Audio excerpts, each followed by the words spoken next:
We are talking with Dr. Digipol on Twitter, Dr. Alan Rosenblatt, our social media guru. Alan, there was an Uncle Thomas hashtag Uncle Thomas that popped up this past week. Explain what that was all about and why it was significant. So there was this decision last week that we were talking about, or earlier, I guess it was earlier this week. The Supreme Court comes out and says that we should. The voting rights is still applicable, but we need to change the formula. And you had a great conversation with Eleanor Holmes Norton and Cliff Schechter earlier in the show today about that.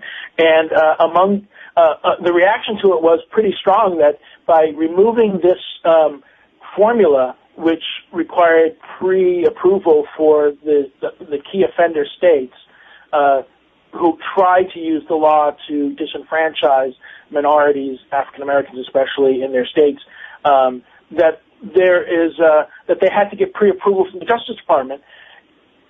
And removing that in the era of Congress not doing anything was seen as basically eviscerating the effectiveness of it. And until such time as Delegate Holmes Norton's optimism comes to fruition, we're not going to see it able to be enforced except after the fact. And one of the members of the Supreme Court that voted for that was Clarence Thomas.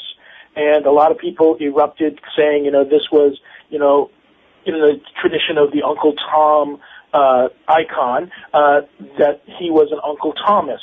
And I saw the hashtag pop up in response to his decision from a lot of very angry people on the left, from very angry people across the country. But then a member of the Minnesota State House of Representatives tweeted it, and the next thing, and he's a member of the Democratic Farm Party there, and immediately the conversation switched from using it to critique Thomas to using it to critique this state representative as being out of line.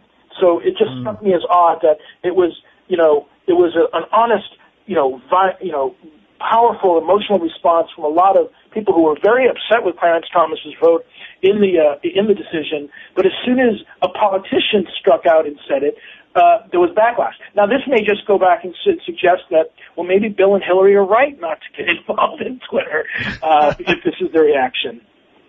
And then finally, Alan, really quickly, Wendy Davis, that hashtag spiked along with, in line with her filibuster the other night in Texas. No surprise there, right? No surprise that it spiked then, but I've been looking at it today and it's still going strong. So I think that's a really good thing and a really powerful thing. And what it does is the reason why I think it's still going strong is because it reveals some of the problems with Clarence Thomas's vote in the majority in the decision in the Supreme Court, because as people have been characterizing it, John Roberts sort of saying, well, the era of racism is over in this country.